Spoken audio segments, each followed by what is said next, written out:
Hi, wow, I can't believe that we are almost through this first season, but the intro stays the same. If you want to help keep this show and others like it possible, consider going to patreon.com/Duckfeed.tv. This is a part of a whole network of listener-supported podcasts, and we are ad-free and listener-supported specifically because of listener support. Once again, that is patreon.com/Duckfeed.tv, and I thank you for taking the time.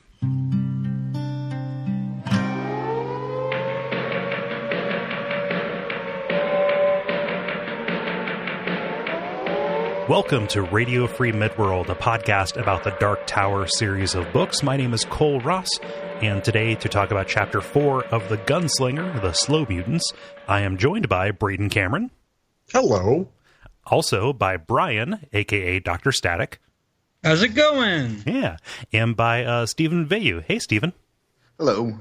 Yeah, thanks so much for hopping on. We are continuing the trend of having a couple of new voices in here.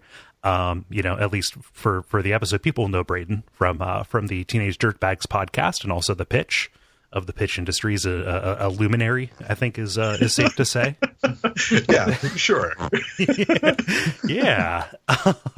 So like we usually do, why don't we get started with what you drinking? You want? I'll start. Yeah, go ahead. I'm just drinking water. I have a Goose Island Bourbon County Stout downstairs, and I was gonna drink that, but I'm saving it. So. Okay. So just water for me. I'm drinking a Divergent Sour Ale from Rivertown, a local Cincinnati brew. Oh, that sounds great. Yeah. Divergent, is it tied into that young adults novel? Series? Is it like is it a brand? Is it that branded? Oh, that's who those people are on the label. That's weird. Those really beautiful people. Yeah, these beautiful people are tasty. How about you, Brian and Stephen? Anything? We're not going to do this every time. This is just this is a patented Teenage Dirtbags crossover. Well, Cole, I'm glad you asked, because I am drinking a Winco brand purified drinking water, which helpfully tells me that it's BPA free. I'm not exactly sure what that acronym means, but I know it's not in my water. I think it's the stuff that gives you cancer. Yeah. Yeah. That's just the one thing. Yeah. They isolated The only one. And Stephen, I don't want to leave you out. I have a coffee and water. Unfortunately, I think my water has the cancer stuff in it. Shit. It'll probably on the label, I bet, as well. Yeah, you should have gone with the Winfield brand. They're not sponsoring us. We're just fans. So now that bit of levity is over with, why don't we do the usual thing? So we have two new voices here, Brayton and Brian. Brayton, you're somebody who I talked to when we were developing the show, because I know that you really dig the Dark Tower, or have in the past. What's your history with the series? Yeah, I started reading it. I don't even know how. I think I wanted to read some Stephen King. I read some short stories that I liked. I was in college at the local library, and I saw The Gunslinger. It was short. I thought I'd pick it up, give it a spin, and the next thing I know, I was completely hooked. Here's my word to the wise if you're just getting started with the series. And I know you mentioned it in a previous podcast, but don't read, I think it's either the compendium or the what is the other one called? I don't know. So it's the Dark Tower Compendium, or it's the other one. It's also a C word. I'm sorry. The Concordance. Yeah, those concordances. Yeah, I have both of those. I reference those a lot, actually. I don't recommend them because I was only in midway through the second book, and it's one of those, or maybe it was a different book altogether, but it spoiled the entire series in the introduction to the book. Oh, no. So I ended up knowing what happens at the end of book 7 with, 5.5 books to go to get there. Yeesh. Yeah. So I was a little bummed about that. And part of that is the reason why, and maybe I'll finish it while we're doing the podcast, but I actually never finished book 7. I only read a recap summary. because I was actually really angry about them just introducing more and more new characters in the last book. Yeah, I just went through book 7 again on the audiobook listen through. I think it's I'm gonna be excited to get there in a couple of years. Yeah, but yeah, definitely those concordances. There are 2 volumes, and they released a combined one. Those are those are varsity level, like Silmarillion-esque reference texts.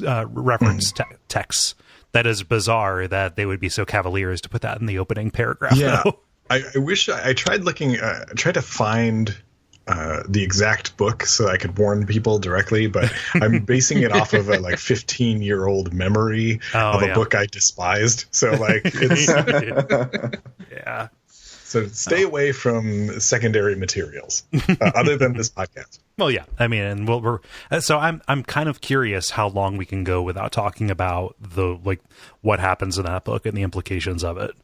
I think, honestly, it's next chapter. We'll see. We'll see. Bryan, you volunteered to be on this on this chapter here. Do you have are you new to the series, or do you have history with it? I am completely new. I had tons of friends growing up who would read them and recommend them, and I've had an iffy relationship with Stephen King. I'm not sure if it's just the books I picked up that weren't his best stuff, but the 2 or 3 times that I've tried, it's not that I dislike them, but I always found his ideas are better than his execution, I'd say, about 70% of the time. Yeah. So I'm trying to give him a fresh chance with Dark Tower. I'm taking all my preconceived notions off the table, and I'm just going to enjoy the ride. And I know about the ending already, so that can't disappoint me. I'm just gonna see where this goes, see what happens. Yeah. And there's some really interesting ideas in the Gunslinger, at least. Yes. Yeah, and going through in a close read and pulling those out for the notes has definitely brought that to the fore. That this is a very special book. I know what I was going to ask. Brayton, you kind of jumped on this chapter right away. Was there anything in particular why the Slow Mutants? Any reason in particular why the Slow Mutants jumped out at you? I just love mutants. I was going to say, it sounds like a 90s band. Yeah. Yeah, it's a real shoegaze sort of a thing. Oh yeah, absolutely. Did a split with Ride back in the day. Yeah. Yeah. Awesome. Well, I really appreciate you guys coming here. We have a lot of ground to cover. This is a really meaty chapter, really meaty, slimy, tentacly chapter. So let's get right into it by talking about what happened last time, where Roland and his young friend Jake, this boy who came to Roland's world from our world through the portal of death, left the desert and entered the mountains, where they found food and water, but also an evil spirit, this oracle and succubus, who Roland kind of lured away from taking Jake and actually used her to kind of get a prophecy. And the chapter ends with Roland and Jake facing the Man in Black at the entrance to this kind of network of mountain caves, this long and dark passage that we're going to go into. Yeah, so we start out in here, and very quickly, Stephen King is trying to hammer in how dark and how miserable this is. There's a line that's like, oh, we learned that one can hunger for light as if it were food, or something like that. Is kind of how this is characterized. And I don't quite know how to read what makes Roland so willing to deliriously, as though he's in sleep, talk about his past to this kid. Yeah, it kind of comes out for me is that there was that confrontation with the Man in Black, and now all the cards are kind of on the table. He knows that Jake knows that what's about to happen, and he's kind of just trying to talk about it to. I feel like it's a distraction. He's like, if I keep talking, maybe Jake will start liking me again and stop being mad at me, even though, I've prophesized that bad things will happen to him. Well, I mean, that's kind of a thing that people do whenever, well, not everybody, but certain people will do that whenever they realize that they're in a very uncomfortable position with a particular person. They'll just start over talking and oversharing and and a lot of times with way more detail than is necessary. And that's exactly how I read it, is that he's like, oh, this is awkward. And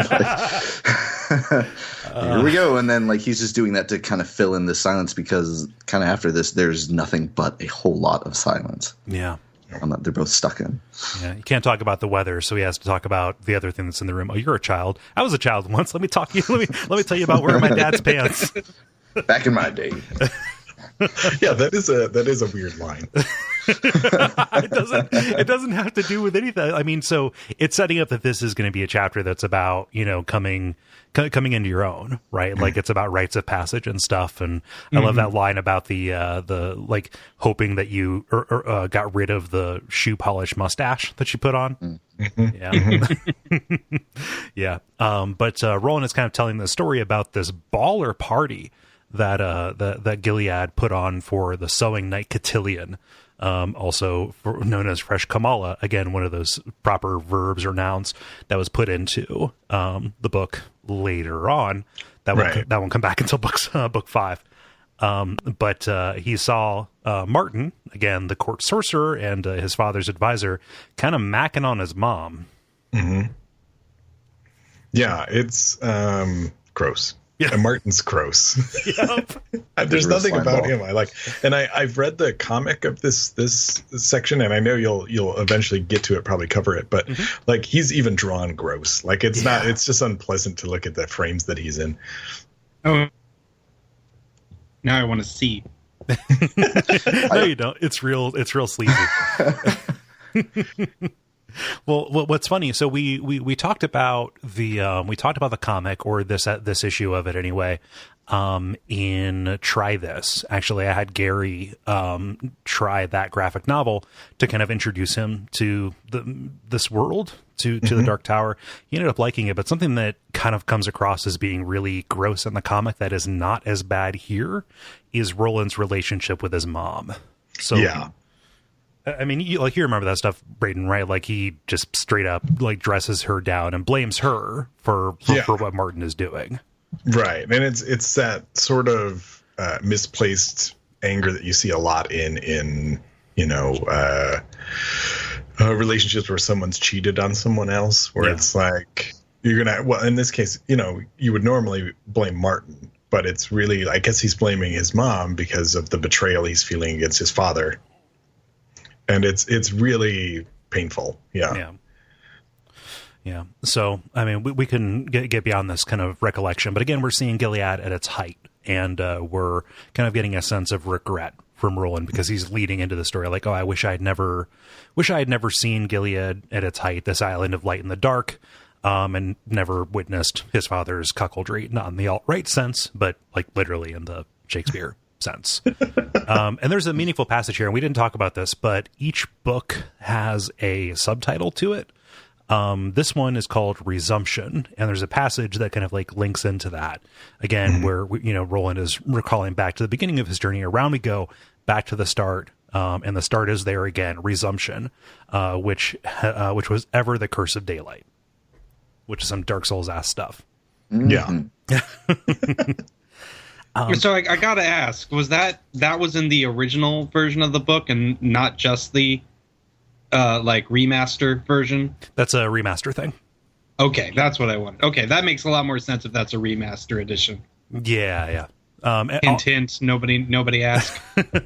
No, but so the subtitles, all of which begin with R, didn't start until I think the third one, maybe the Drawing of the Three had it as well. But yeah, it was added in as a suitable one again for this, and we're going to talk about that when we get to the next chapter too. Where Roland's quest starts, we see at least 7 different places where his quest could be considered to start. But this is again the beginning's end.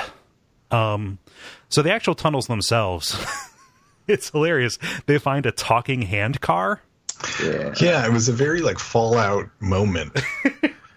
Like, I just expected it to be like, drink Nuka-Cola. Well, he does. Like later on, I forget the brand names that they put in, but it's what's that? Crispala? Yeah, it's like Crispala and Larchies. Larchies, yeah. And it's like nothing relaxes like Larchies. And I'm like, gross, no.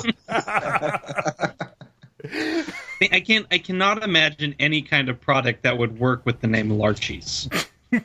Like that, nothing. There's no marketing campaign that would work for. Cram your gullet with Larchies. Yeah, that's about it. That's the one. It's apparently very relaxing. I think it is some kind of sedative fruit pie. Yeah. Need food option? Larchies food option. Larchies, it's your only choice. But they find this cart, right, after traveling through and I think that it's kind of, I know that it's timey-wimey, but you're right. They spend like weeks under this mountain because it's like a couple of days before they even find the cart. It's like 3 days or three periods of waking is what they end up calling it. It's so dark, they lose all sense of time. I assume it's like dark enough that, you're not entirely certain that your eyes are even open. Mm-hmm. And they eventually find the railroad tracks, and they're scooting along them like with one foot against the track, and that's when they run into the cart. Yep. Am I really allowed to quickly praise something from a previous chapter that I really liked? Yes, you may.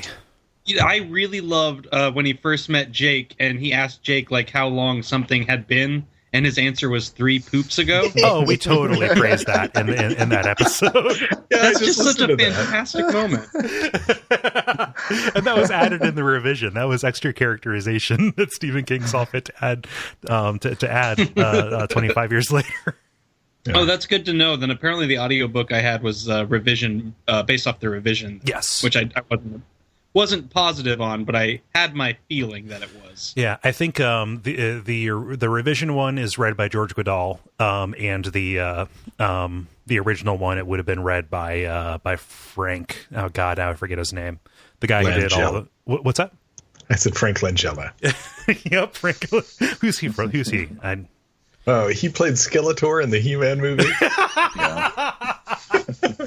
Yeah, I forget his name and I can't look it up. But just noted audiobook reader. Nobody will know those names unless they listen to a lot of audiobooks. But yeah, you probably most likely are listening to the revision. The original one is actually really hard to get a hold of now.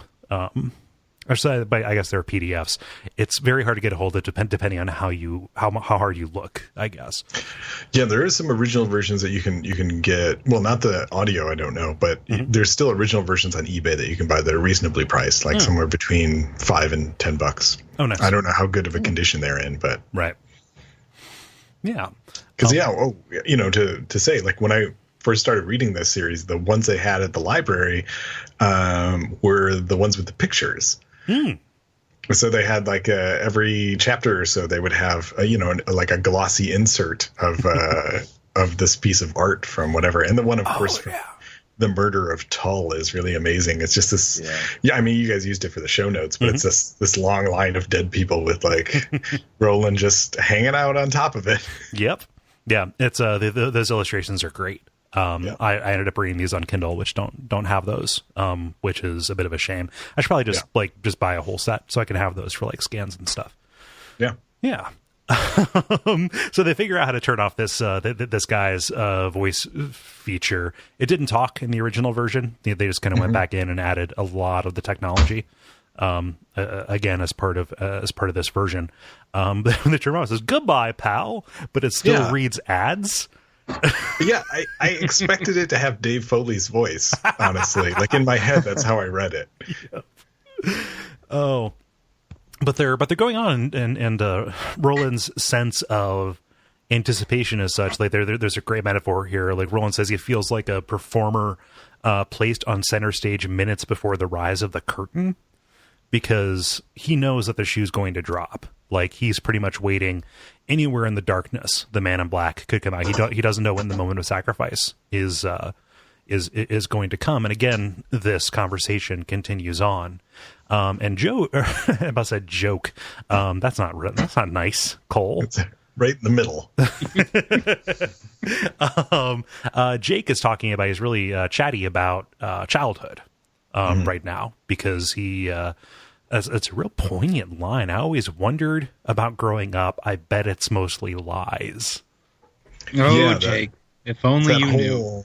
Yeah, that whole thing is very, like, it's very pointed at Roland and saying, like, you know, you grow up and you make all these compromises and you're lying about who you are. And, you know, it's a very naive, childish way to look at adulthood, but it's also accurate. Yeah. And it's not only, he's not only lying about who he is, he's also distrustful of other people's lies. Like, the first interaction he had in this book was, what's the guy's name? Brown or something? Yeah. When he's absolutely convinced, like, the guy's going to call me out on something. He's going to want to know. He's just distrustful in general of other people. Yeah. I think Jake, he attached a yo-yo string to the mic so he could keep dropping it over and over again. Like the arrows. Yeah.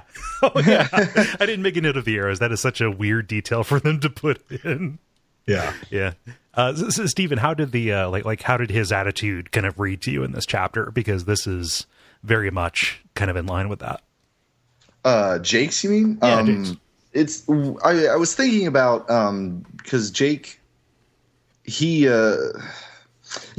just continually dropping the mic over and over again is a really good way to say it. And I was trying to think about it. I'm like, well, it feels like that, because I remember in the last episode we were kind of talking about how, and I think the past couple episodes we were talking about how King doesn't particularly early on in his writing career writes children in a way that is like they're always wise beyond their years. But with Jake, I feel like it actually kind of works because he has, in a Lovecraftian way, almost begun to ascend because he has died already and he's experienced that, and now he has had his mind open to the fact that there are indeed other worlds.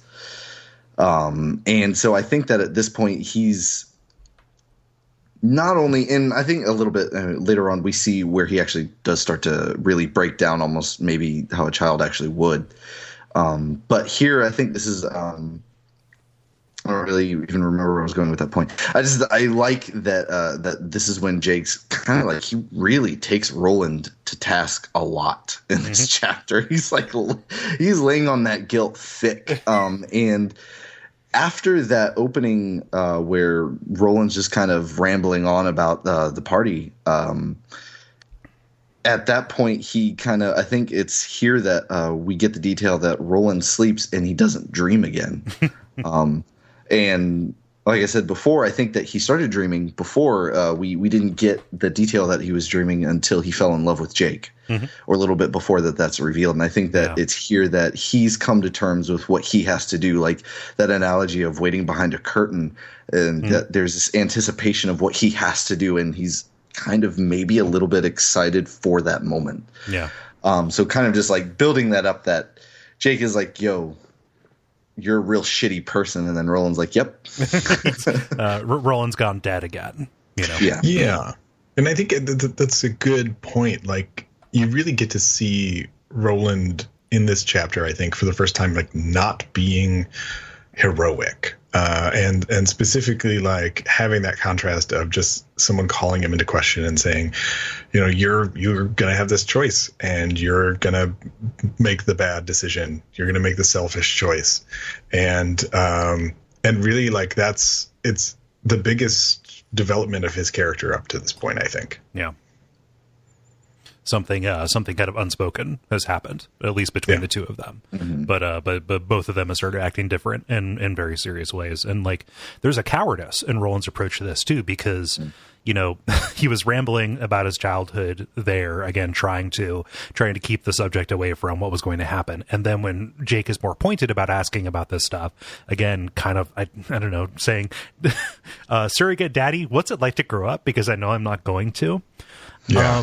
And Roland, he equivocates. he starts telling these other stories like, oh, there were, I didn't really grow up until I left my father's household. He tells almost like this kind of tantalizing story, like that, like a kid would maybe enjoy, like, oh, I killed a not man, this person who you couldn't see, but you could feel. And he got a content warning, I guess. He got a taste for rape, and Jake is like, haha, yeah. For real though, what's going on? Yeah. Mm-hmm. And he gives him a little bit of a ribbing. He's like, hey, you got to catch up with that tower, am I right? Yeah. Like, he kind of makes fun of him. He's like, you're ridiculous. Yeah, because Roland, in trying to get past the fact that he's going to abandon Jake, tells the story of a time he abandoned a woman in Kingstown. Exactly. He's really flubbing this Roland, my buddy. Cut your losses. He's a bad babysitter. Man, yeah. Like, I love you, but come on. Don't tell mom the babysitter's den. Yeah. So that somebody out there is going to laugh at that with that particular reference pool.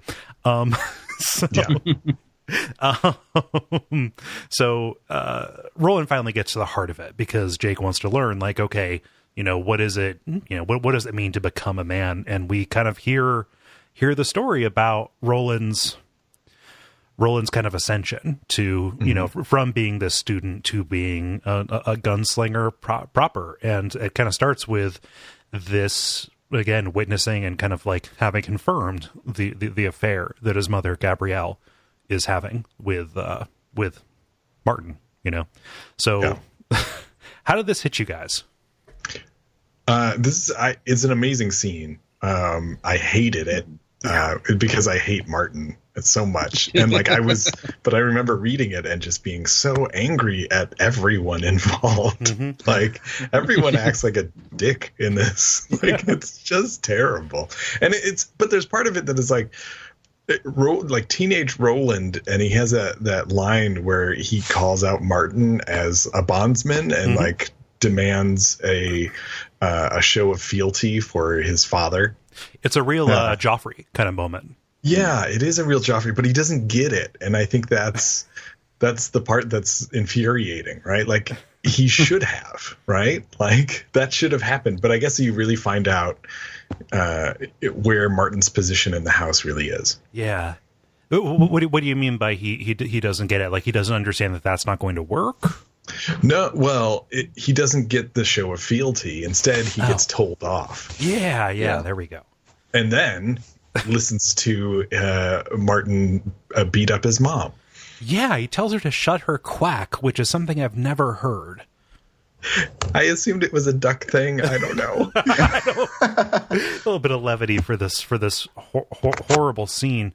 And his mom's kind of playing it off like, oh, nothing's wrong. Like, she, even though like Martin.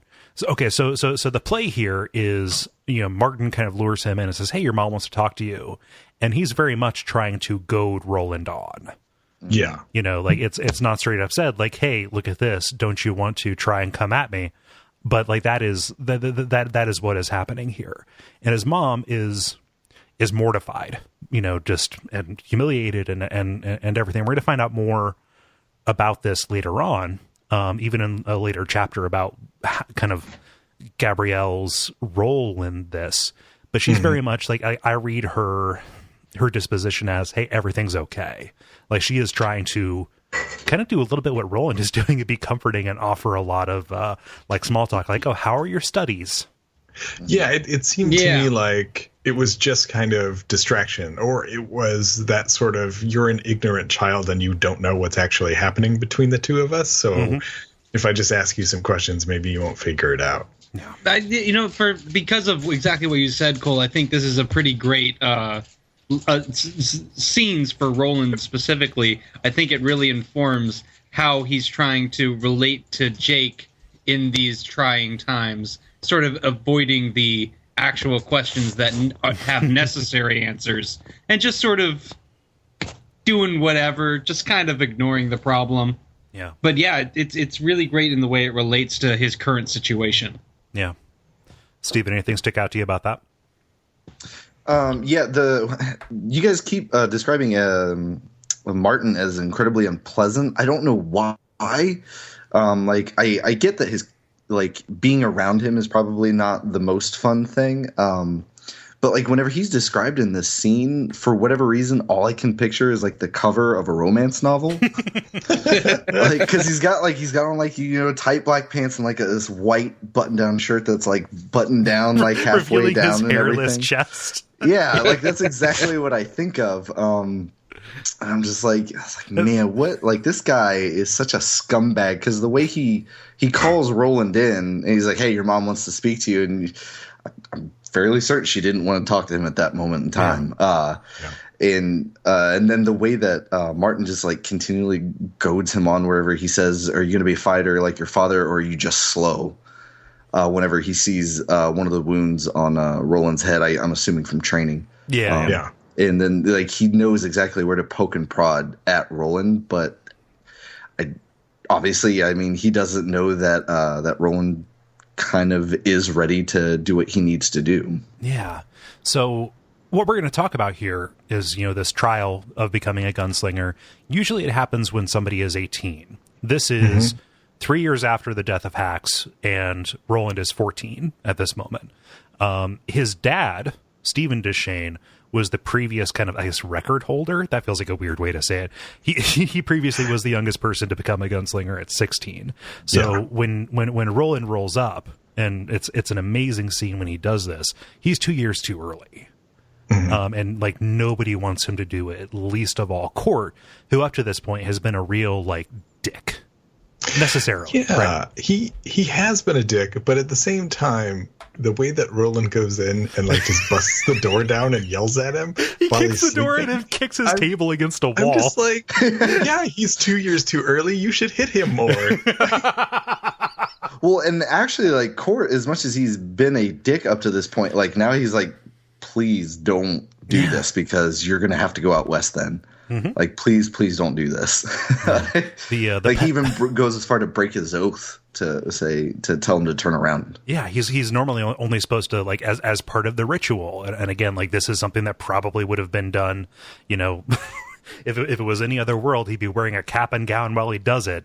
Like, the ritual is, hey, you know, I give you one chance to go back.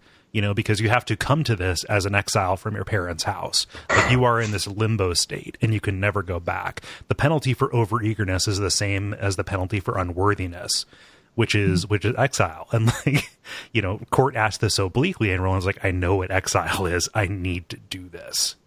Yeah. Yeah. And then which shows Roland's obsession to a fault. Like, amazingly well here. Well, this is like we're going to see, like, this is a microcosm of Roland's whole deal. He's slow to see something, but when he sees it and kind of like can wrap his mind around it, he acts on it with single-minded determination. And he doesn't care what he loses. And we see that when he goes to the cellar where, you know, he keeps his hawk. Again, we're dipping back into the wonderful world of falconry. Davy, give me your answer due. Yep. I was trying to think of a way to finish that. But I'm not quick enough on my feet. But yeah, he goes to his hawk and says, you know, because you have to bring a weapon to this, you know, I think you die today. And after today, I am the hawk. And each year I will shoot, each year on this day, I will shoot the sky in your memory. So he's going to take a hawk to a stick fight. Yeah. But that's the end of the same speech where he says to the hawk, like, I don't know if you like me. I don't think you ever liked me. Right. Yeah. Man, I love that whole section where he's talking about like that hawk and his relation to it, was awesome because it doesn't quite seem like a pet. It's like a tool, like a living tool that he uses. Yeah, like training this was part of his training. That I realized how redundant that was as I was saying it. But like, you know, you're raising nature's gunslinger so you can learn about what it means to be this single-minded, you know, killing machine. You know, this hunter, right? And then Roland extends that into like using it in a way that is not really, I don't believe, would be is the intention of having one of these falcons, which kind of just, you know. wonderfully illustrates what's going to be happening real soon. Like that he's willing to take, like he's going to take the tools that he's been shown. He's like, this is the proper way to use this stuff. And then he's like, okay, well, now I'm going to push it just a little bit further to get exactly what I want. Yep. So methodical, so resourceful. Ain't no rule that says a gunslinger's gun can't be a falcon. Ain't no rule. Yep. I do not shoot with my hand. I shoot with my hawk. But he takes this to the trial yard, this yard out behind the Great Hall for the final showdown. This kind of epic space where the east end faces Gilead and the west end faces Garland, and then the Mohane, which is the desert where he has been traveling. Like he's been in the west this whole time. Yeah, can we just take a quick moment, because I know that giving the orientation of Garland and the Mohane Desert, where he was at the beginning of the book, right? Mm-hmm. Was an ad. Like they added that in the revision, right? Yes, yeah. And I liked more. I honestly enjoyed it more, thinking that the beginning of the Gunslinger was well into his chase after the Man in Black. And it really, like, with putting that context of saying, like, oh, there's Gilead and then Garland and then the desert, makes it seem like it wasn't that long. Yeah.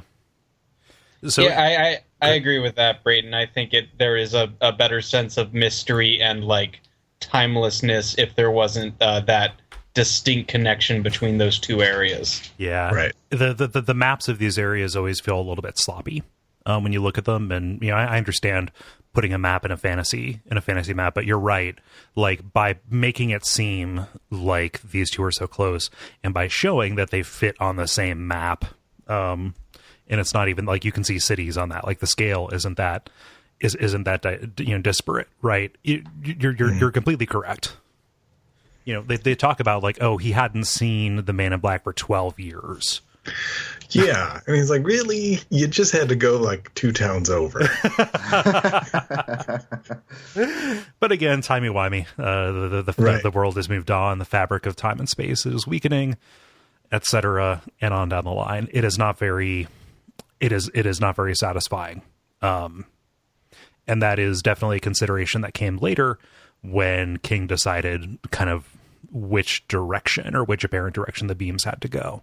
Yeah. But I mean, I guess it makes sense in that, like, for a single-minded individual like the Gunslinger, he also took like a week to just hang out and sleep with a lady. Yep. Rolling slow. He is slow. He does admit that. So yeah, that's a bit of goofy continuity. What's that, Brian? What's the point of a road trip if you don't stop and look at the tourist attractions? If you don't stop to obliterate the tourist attractions. Right. Oh, man. Yeah, so he goes there, and Cuthbert's God, I love Cuthbert so much. Such a good character. He's like, "Hey, Roland, you forgot your weapon. What are you doing?" And I thought that like maybe he was hiding the hawk behind his back when he came out. Roland, is your weapon inside the hawk? Is it behind the hawk? Tell me, where is your weapon? Oh, but after the back and forth, again, this ritual that would have been done in a cap and gown, Roland says, "My weapon is David." And there's this whole internal monologue about, does Court know what is going on? Does he have this? Because surprise is literally the only advantage that I have here. And then we get into this really, really hectic fight that is, I think, more lovingly described than the entire slaughter of Tull. Yeah. But between all of them, and like, man, it's brutal what happens to this bird, guys. Yeah. I mean, even what happens to Court, even by Court's own hand. Yeah. because David latches onto Court's face like a face hugger, and Court knows the only way to get this, this ball of feathers and knives off of his face is to smash at it with his own stick, this ironwood stick. Yeah. And that doesn't do much of anything. That just cripples David, and he's still in play. Yeah. And also breaks up Court's own face. Yeah. They talk about his cheeks hanging like curtains. Ugh. He was already blind in one eye, and that and that eye is scratched up and popping out. Like eventually later on, his entire ear is chewed off. It's just a bloody hole. Yeah, he's put into a week-long coma. Between this and what Roland ultimately does, after this struggle, they're trying to struggle for footing. Roland gets a hold of the stick. David is crushed between the two of them as Court kind of falls down on him, and then Roland's like, "All right, I'm going to whack you across the head, and I'm going to give you one final chance to cry off, to yield," which he does immediately. Court's no fool; he knows. Yeah. And he's glad of what happens. I mean, he's smiling when Roland finally has him pinned. Yeah. And he's able to kind of lift back the drill sergeant act and say I didn't expect this, but if anybody was going to do it, you would. Mm-hmm. And there's a heart-wrenching line here, where Court's kind of I'm going to walk the path maybe all the way to the clearing. I'm going to go to sleep until I die probably. But how did you train David to do that? And Roland gives this just ice cold line. I never trained David. I friended him. Right. Which, another way of just saying I used him. Yep. Oh, wow. I earned his trust with strips of jerky, and then he died to serve my purposes. Yeah. Harsh words. Give me the key. Give me my shitty nickel-plated training guns. Yeah. And Court gives him really good advice and tells him to hold on, not to just rush off, because he knows the reason that Roland ran up there so soon is because something's bugging him. He doesn't know what, but he knows Roland's about to go kill someone. I read it that he actually knew what was going on, and that it's so high up that no one can really do anything about it, which kind of makes me makes a little more sense that Roland is as pissed as he is whenever he finally finds out. He's like, oh God, everyone kind of knows about this, and no one's seeming to wanting to do anything about it, so I'm going to go do something about it. When he was watching this weird courtship dance, he noticed that none of the gunslingers applauded when Martin and Gabrielle finished. It was, this is an open secret. And Court's a smart guy. He calls it on the nose. He says, basically, hey, let word of this get out. Wait, please. Given time, words may enchant an enchanter. Do you take my meeting, Gunslinger? He's got the score. Yeah. Okay. Yeah. So it's I like the line where he says, let this legend grow hair on its face or something like that. Oh, yeah. That's a really cool way of saying it's kind of the Batman thing. Is let the image of what people will think about this, let that go before you, and that'll kind of get some stuff done. Mm-hmm. But it's bad advice also, because that gets more attention and it makes everything more pressing too. Yeah. Yeah. But, Roland says, hey, I'll get you a nurse. Me and Cuthbert, we're going to go bury this hawk here. I'm going to tell the brothels that you're not going to be down there because they're probably going to wonder. And then this 14-year-old says, perhaps I will comfort one or two a little. Yeah, a little. I like that he's at least aware of it. At least he's realistic about it. It's fine. Well, it describes it. It says it was short but good or something like that. Yeah. For who? Pray tell. That was that Liz Lemon quote, she likes her sex short and infrequent or something like that. That made me think of that. Yep. But then we come back to present day after this ghastly scene, and Jake is disgusted.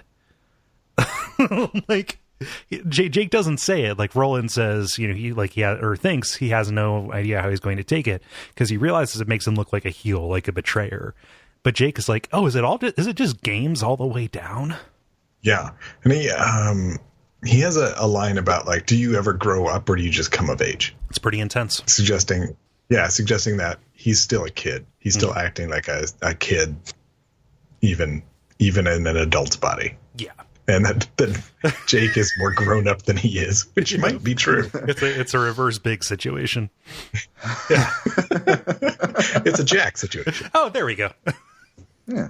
Benjamin buttoning. It's fine. Oh, please, let's get another. Let's get a fourth one in. Let's get a fourth age play.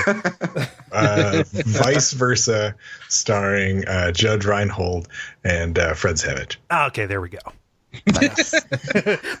you mean the male Freaky Friday? Yeah. Okay. I guess Freaky Friday would have been the better choice. No, that's really, I'm happy you went with the Judge Reinhold one. So yeah, any final thoughts about the about that? Because that's kind of, I mean, this is a very eventful chapter, but that is the scene that kind of like sticks out to me in the entire book. Is, you know, kind of Roland's origin story for like how he ultimately got his guns. Yeah, I really love that as well. And I think maybe that was part of the reason that I ended up picking this. I didn't remember where it was, but I was really excited when I got here, and I was like, oh yeah, the court fight. I love this scene and all of its implications. And it was like, I think the past that Stephen King makes up for Roland is really evocative and really interesting. And there seems to be like a lot of just, stuff going on all the time. And that's, I think, part of the reason why I went back and like read the comics for, the different stories that take place. Like they have a story about what happens when they go to Kingsfield. What is it? Kingstown. Yeah. Yeah, when they go to Kingstown, there's a whole comic arc about that, and it's great. And I liked reading about the past. Not that the present, if you will, is bad. It's just it's a nice break from a whole tunnel full of darkness. Yeah. Yeah. And I remember, in my initial read of this being a little bit bummed out whenever they did go back to his childhood, but just because I was so invested in the story of what was going on. Like a lot of people cite Wizard and Glass as kind of this stopping point for them because it is such a big departure, from the climax that happens in the Wastelands. But it's valuable, I think, what we see there. Well, I could see, in that case, that's the entire book.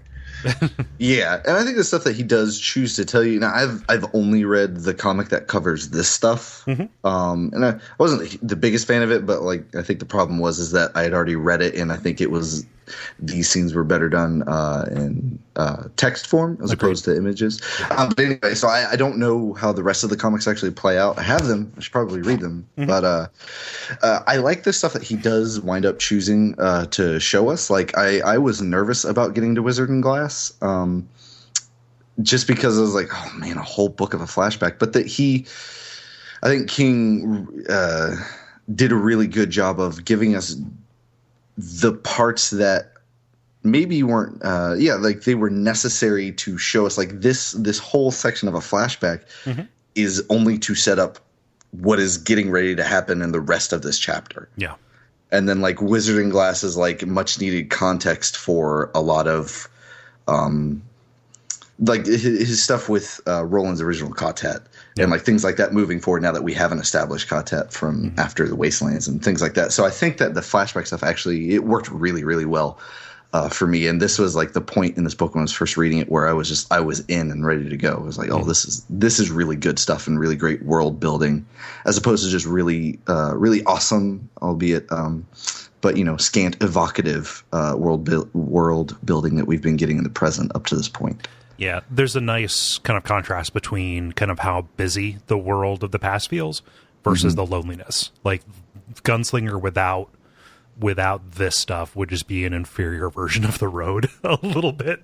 Kind of, yeah. But we get to see that disparity. I think it works real well. Good. I think the big thing about Roland's backstory that sticks with me is just how oblivious he is to the irony of certain aspects of it. Like, specifically the way, he's callous, completely callous. He doesn't really understand, I feel, people's emotions a lot of the time. Specifically, like Jake being disgusted by this entire story is, I think, the crowning moment of it all, where just this absolutely horrific thing, and I'm sure he's telling this entire story with a smile on his face, like, those were the days. He doesn't see the parallels, right? Right. Mm-hmm. Yeah. Jake, let me tell you about my best friend David, who was a hawk. You would have liked it. that I had killed in order for me to become what I wanted.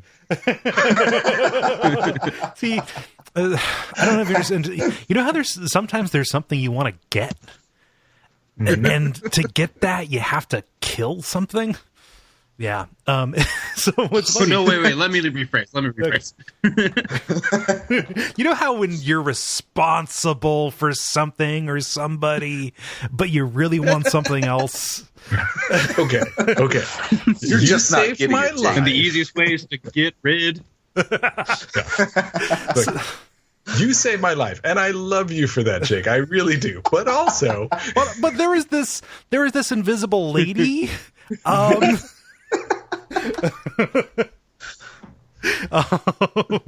But to add something onto that, Roland can be good at like sensing other people's emotions or reading it, but it's almost always to perceive a threat. Mm-hmm. We even see that when he goes back and forth with Jake here. Like he has this intuition or this empathy insofar, at least for right now, that just relates to self-preservation.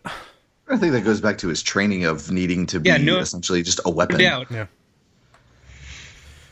Yeah, no doubt he is one of his best skills. Mm-hmm. No doubt. Yeah. So let's watch this go on. See how it plays out by going and getting to the fireworks factory here, the titular mutants. So Yay. Yeah. This is the next day or the next period of wakefulness as they're going along. Again, Roland is working this pushcart. They see a light below them, this kind of phosphorescence looking up. And I love the descriptions of these demons, which kind of right. These mutants, above the flattened nose was an insectile node of eyes peering at them expressionlessly. Mm-hmm. Of another one, one of the forms broke free and shambled toward them. The face was that of a starving idiot. The faint naked body had been transformed into a knotted mess of tenticular limbs and suckers. Oh, some Lovecraftian shit right there. It's so good. They had faces that were hardly human or pathetically so. Mm-hmm. Yeah. Good. I think they call them jack-o'-lanterns at some point. Yep. Because of the glow that sems to come from their heads. Oh, so good. It's great. It's wonderful. It's all I wanted out of a mutant. Well, what I love, and then we see what happens with mutation again, because there's all this nuclear stuff happening in the series. Is like mutations aren't just like singular; they don't manifest in a single way, right? And we even see that here. It's not like, oh, they're zombies or they're fast. Like it is a real kind of like rogues gallery of just fucked up aberrant biology. Yeah. Like these were definitely people or people-like things, and now they are very much not. They are they're creatures of the dark, and they hate us for being of the light. Right, and I just like the idea that they could have called them, like, come up with a proper name for them. Mm-hmm. And I mean, I guess slow mutant is a proper name for them, but it's so basic and simple, and so much of the world has moved on, name for it for me, where it was just like, fuck it, who cares? Like, we'll just call them the slow mutants. Yeah. Well, then they even shorten that further to muties. Mm-hmm. Stuff that is veered away from the true thread. Slow mutants implies that there is perhaps another type of mutant out there in the world. I say this as a speculative guess. There's the quick mutants, and then there's the moderately moving mutants. The regular mutants. Yeah, there's walking with a purpose mutants. There's walking on sunshine mutants. Yeah. They're like, so mutation kind of like runs, especially on like livestock. You find there are people, so like it's funny, like there is a proper noun for humans who are mutated or at least touched by radiation. They're sons of Roderick is what they're called.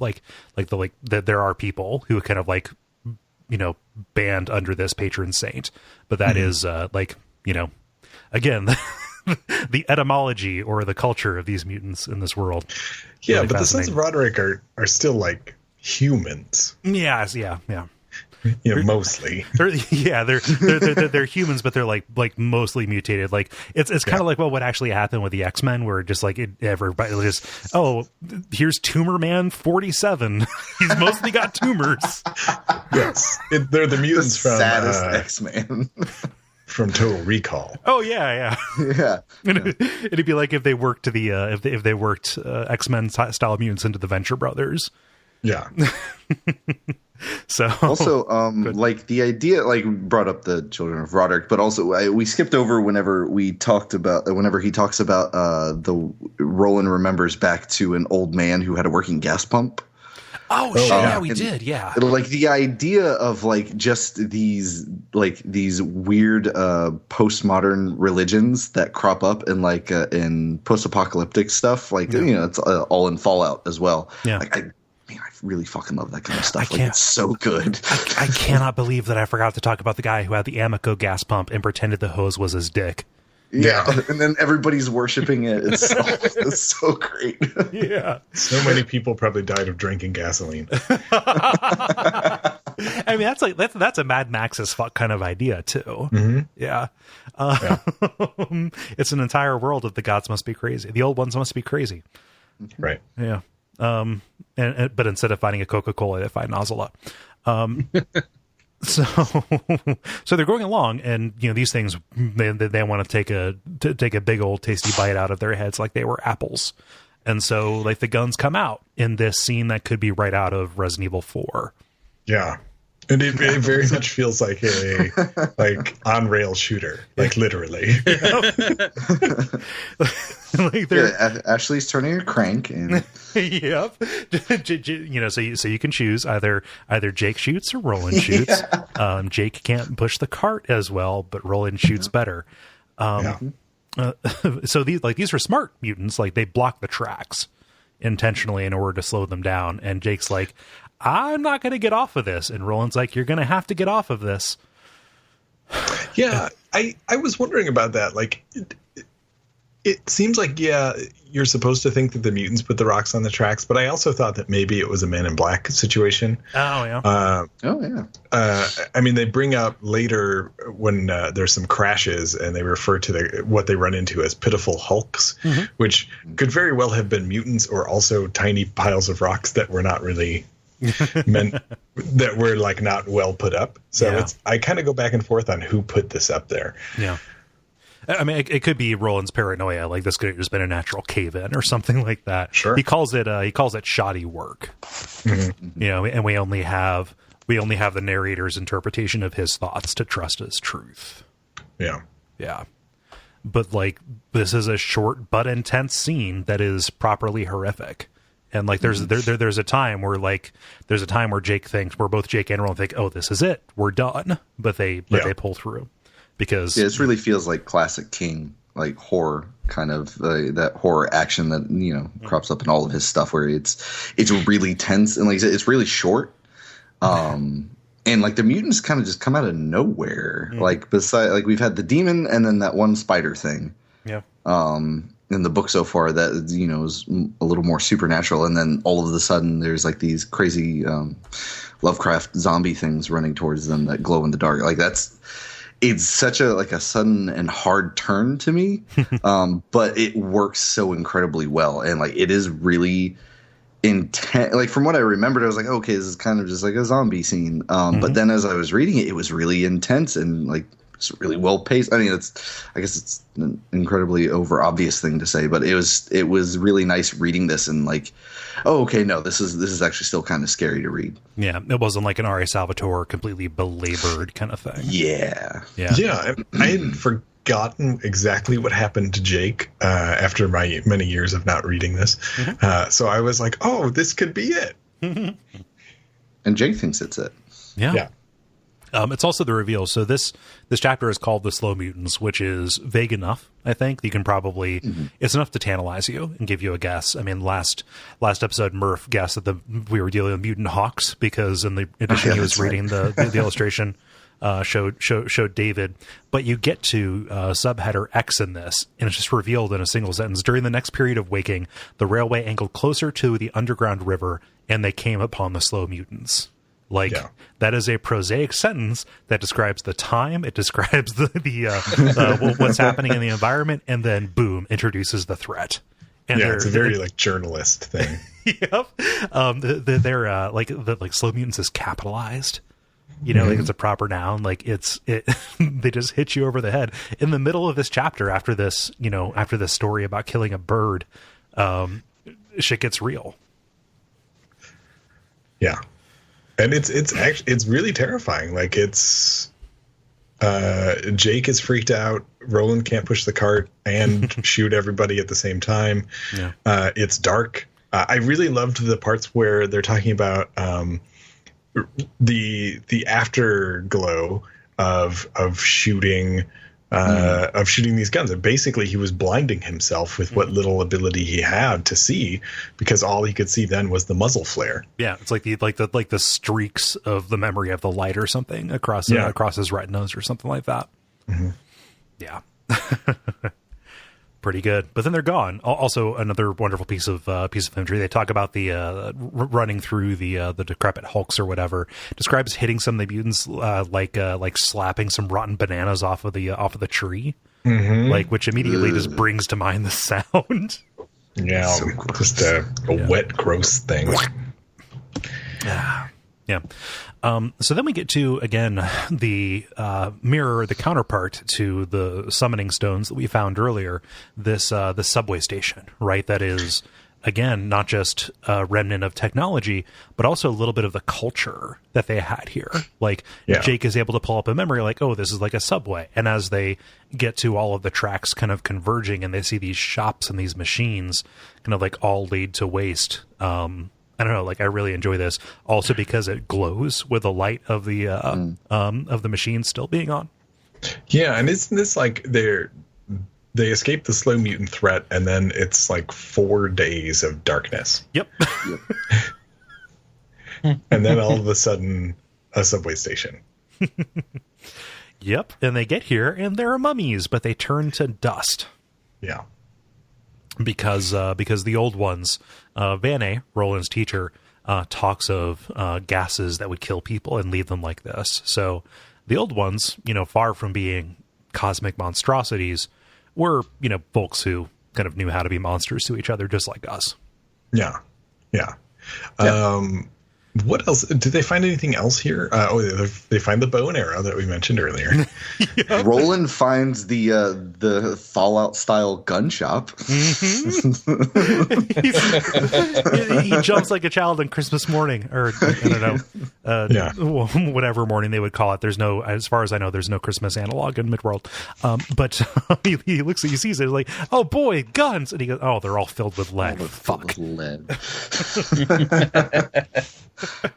But he finds a bow and arrow that doesn't shoot true, and is a little bit of like this weird, like, let's say 10th of a chapter long red herring, because you think, oh boy, Jake's gonna have a weapon now.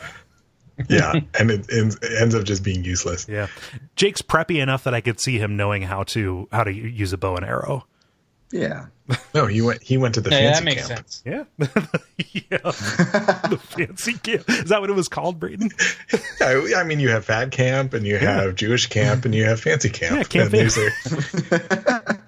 fancy camp.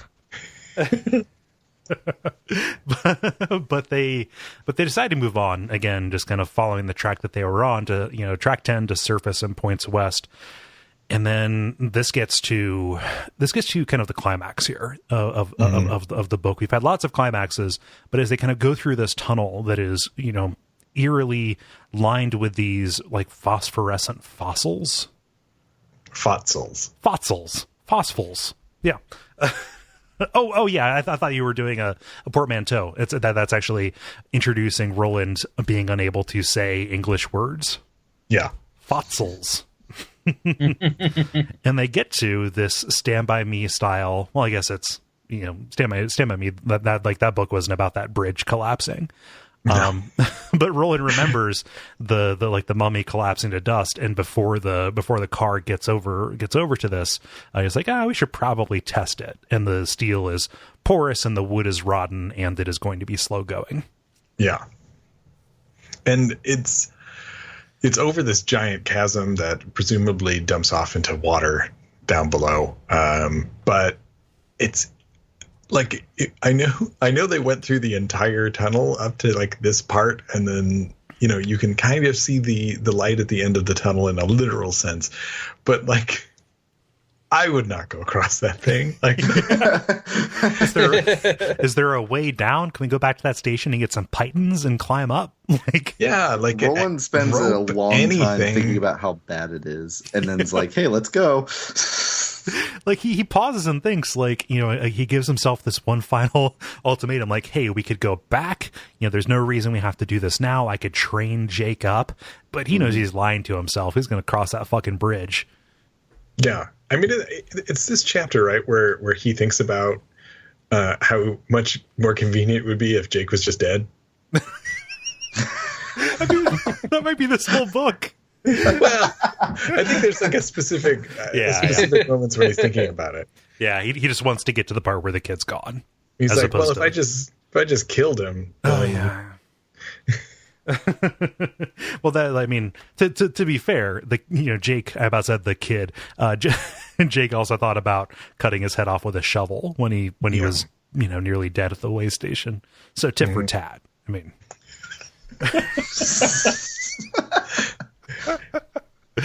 yeah. No. I don't know how to read this game of Simon Says, because Jake is lighter and he can find sure footing and all of that. But this is probably the most antagonistic game of Simon Says that has ever been played. And rightfully so, like, considering the stakes. Like, he's, I mean, Jake is, I don't want to say he's like consigned to his fate at this point, but like, he's real pissed off about it. Like, well, I see the light, so one of us I'm gonna fucking die. I just know it. Yeah. So maybe I can get out of it if you decide to play this stupid game with me, or I can trick you to actually go back. Yeah.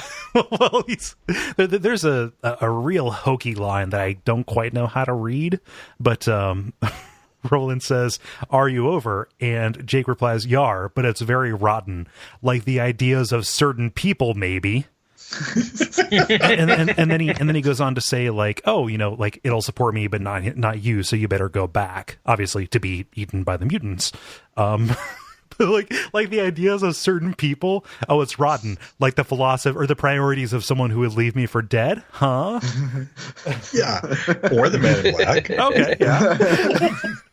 Which I'm sure how Roland took it. Oh, yeah. I like how he says, like, the ideas of certain people, like they've been around anyone else. Well, he's talking about Court and the brutality that he instilled in his trainees. Or that dust mummy back at the subway. Oh, shit, yeah, that guy was a fuck. He had some bad ideas.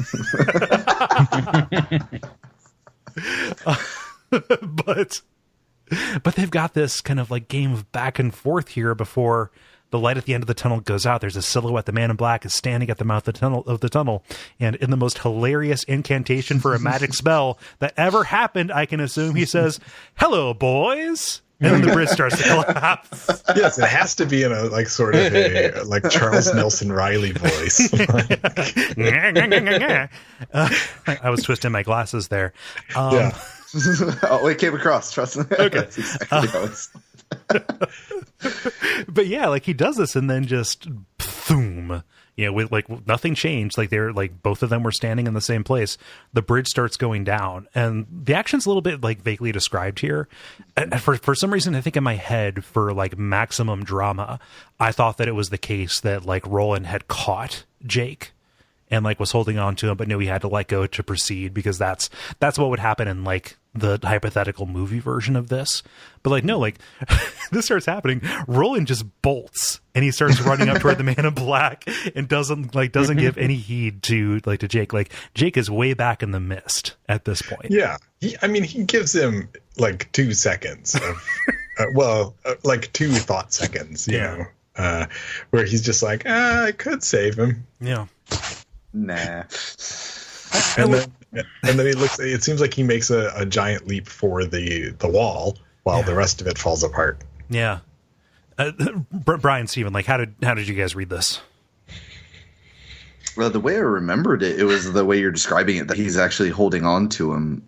So coming back and reading it now, I was just like, oh, wow, yeah, he doesn't really think about it for too terribly long. And he's like, peace, and then jumps. I was like, oh, man. Like, and that actually kind of adds a little more to the whole idea that, you know, Roland is a really bad guy. Like, he's not a good person. I mean, one of his goals is within reach. He's going to go for it over this, you know, Hawk-esque boy who's been following him around. The entire book, honestly, like, not knowing much about the series, not knowing who Jake was, his inclusion felt a little ambiguous until about this scene right here. This is where Jake as a character really started to make sense what King was going for in the grand scheme of things. Yeah. Because never mind. No, I didn't mean to cut you off with my sharp and take a breath. Jake is kind of poorly drawn until the stakes are raised literally to the point where he's about to die. His inclusion is just like, his involvement is so great in the story that it felt, you know, there is a greater purpose, but it just feels so empty until you get to here, basically. And even at this point, like, his purpose isn't even really, you know, we don't actually know the role that Jake is going to play. Yeah, I don't know if that's but we a spoiler. do know at least the emotional role that he played to Roland as of now. Yeah. Yeah. And like, Roland's kind of a chicken shit about this too. Like, he, you know, as he's going along, he has this moment where he wishes he was Janus or Janus, you know, the two-faced god, you know, one face in one world, one face in the other. And like, as this is kind of sinking in, as he kind of like wishes he could go back, I just want to read this because like it's a really good passage. But it's a little intense. It came to him that there would be further degradations of the spirit ahead, that might make this one seem infinitesimal, and yet he would still flee it. Down the corridors and through cities from bed to bed. He would flee the boy's face and try to bury it in cunts and killing, only to enter one final room and find it looking at him over a candle flame. He had become the boy had become him. He was become a werewolf of his own making. In deep dreams, he would become the boy and speak the boy's strange city tongue. This is death. Is it? Is it? Like, again, this is another one, and he's been tormented by the faces. Like, even in this very chapter, he is tormented by the faces of people he has left behind. And here is the most striking one of all. Boy, that's a real good series of sentences right there. Except for the small phrase "cunts and killing" right in the middle there. Yeah.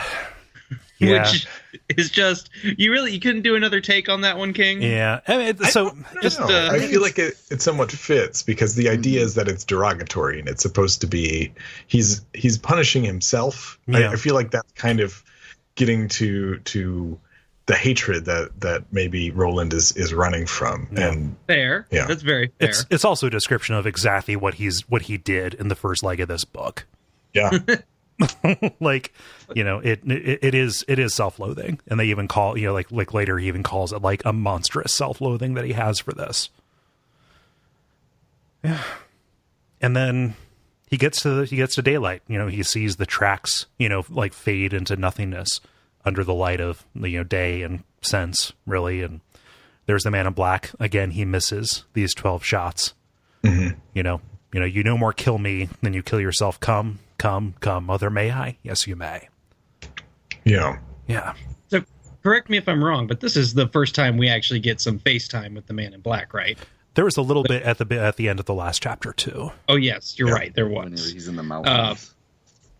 But man, those few lines that they give him, those pack some punch. I love them. Mm-hmm.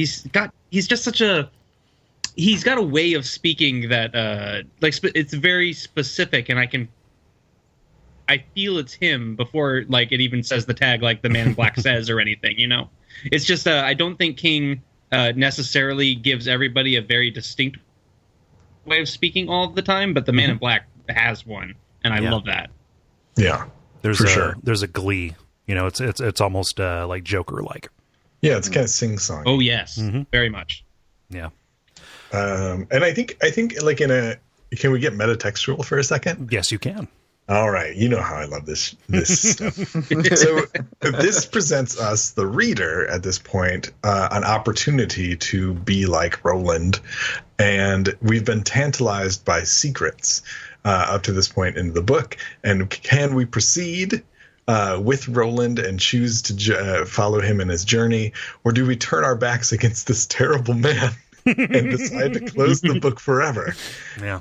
Deciding that perhaps getting what we want isn't necessarily what we want. Yeah. Is there do we see any room for redemption on this on this path that he's on after we see this, this terrible act that he's done, more terrible than in any of the others that we've witnessed so far? Yeah, it's hard to say because you don't know why he's chasing the man in black except that he wants answers, and then presumably there's when I first read this I thought it was kind of a bounty thing, and this man in black is definitely evil and he's not great, but for what he's done so far that you've been aware of, it's pretty minor when compared to killing an entire town and then befriending then murdering a boy. It's like this truth that he's looking for is getting really, really expensive. Right. Yeah. Even if you put aside the years and years and, indeterminate amount of time that he is kind of given over to this single-minded task. I don't know. And then, that's going to be a theme throughout the entire series up until the very end. Even is there room for Roland to become a human? I don't know. Is that incorrect, or is it? I think that he proves that he can't. Just over and over. I'm trying to give them some hope. Yeah. That's it. At the end of the last book, he turns into a slow mutant, and then you finally realize. Yeah. So he was a ghost the entire time. Oh. Yeah. So final thoughts about this chapter. I think that this is the best chapter of the book. I got really lucky. I picked a random one to be on an episode for. This was a very good chapter. It was very compelling all the way through, and every single revelation was actually quite welcome. Yeah. Stephen, how about you coming back to this after a little bit? I completely forgot about the flashback scenes. For whatever reason, I thought that they take place in another book where he talks about training with Court and all that stuff. I don't know why I misplaced that in the timeline. But yeah, I think that this chapter is really kind of awesome. There's so much going on there's a huge scenery shift in the chapter before this, where they come from the desert into the mountains, and then this is just literally just darkness, but so much is packed in here. And this is the culmination and kind of the penultimate meeting for this book of Roland and the Man in Black. Also, this is just a little tidbit that I completely forgot. I was looking at my personal notes, and in that flashback, Court refers to Roland's friends as Ka babies. Yep. And all I can think of is Muppet Babies, but with guns. And it's really funny. So just another flashback to when they were preschoolers. Yeah. But they're all wearing the same exact clothes, just real tiny baby versions of them. Oh, God. Yeah, just like little overalls. Yep. Yeah. Throwing stuffed hawks at each other. Go, Dave! Hi, David. Yeah, I forgot the Ka Bobbies. They pronounce it like the "How is Bobby formed?" Which is always funny. Again, they're trying to get across the dialect, but I cannot not hear that as a caveman.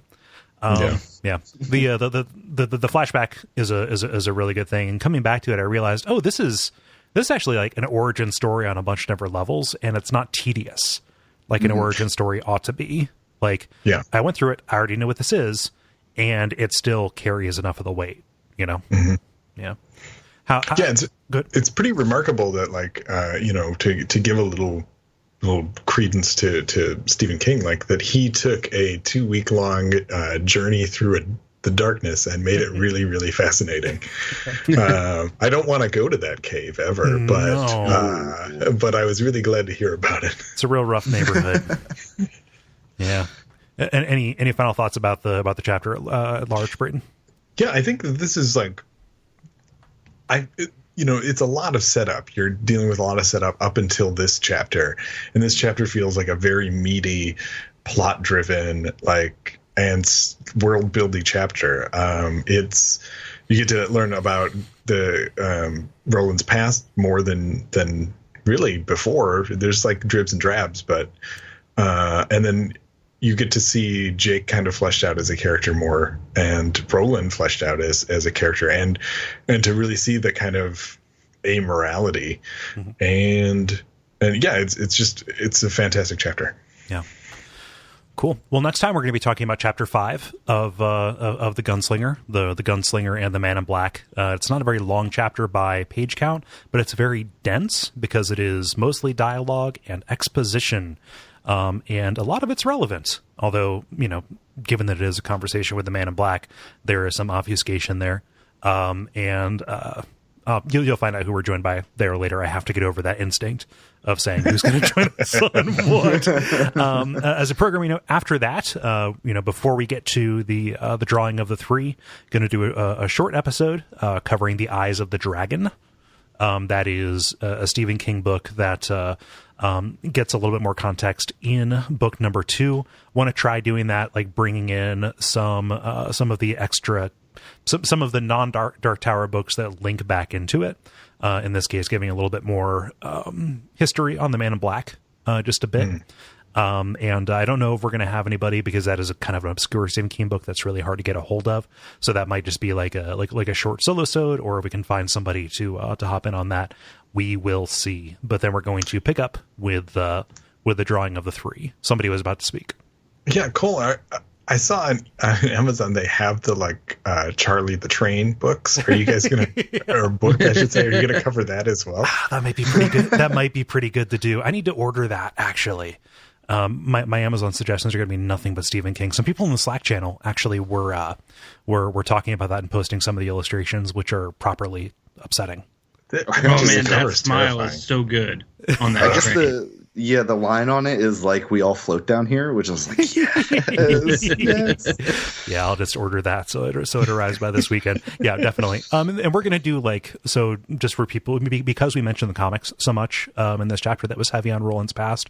We're gonna talk about at least the ones that are original content between both books 4 and The Wind Through the Keyhole, and The Wind Through the Keyhole and book 5. So we're going to because 4 and Wind Through the Keyhole are kind of like flashbacks, I'm going to try and sequence those in the order that they might have happened, so we can kind of follow what happened to Roland between Gilead and Mahis, and then ultimately where he ended up in Little Sisters of Illyria and the Gunslinger.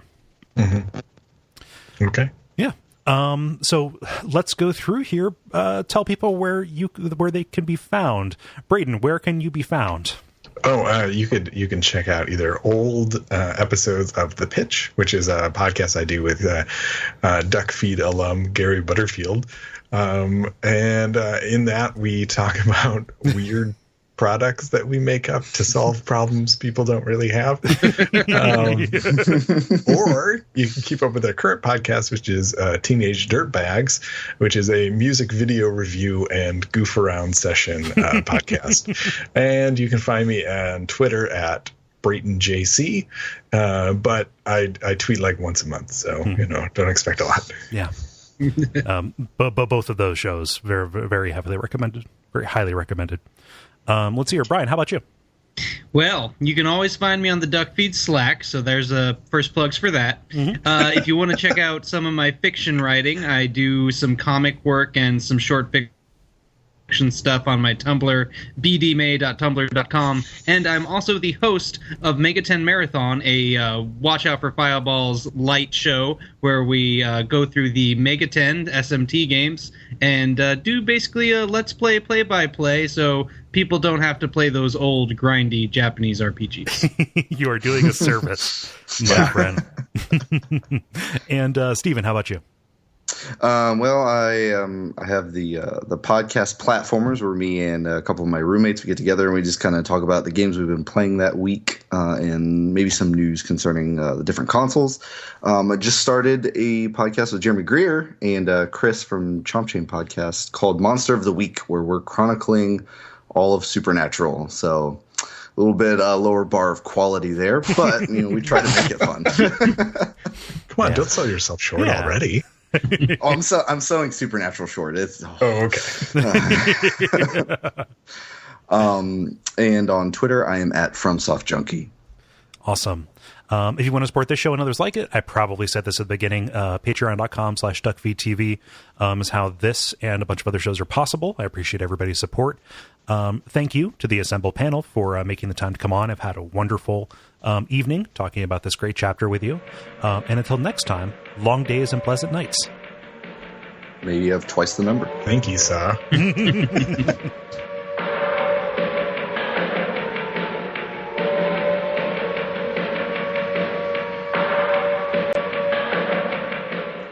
Well, I need to go because I need to prepare for that call with Singapore tomorrow with the entire nation of Singapore. All right. My call with China was literally everyone, and you could not get a word in edgewise.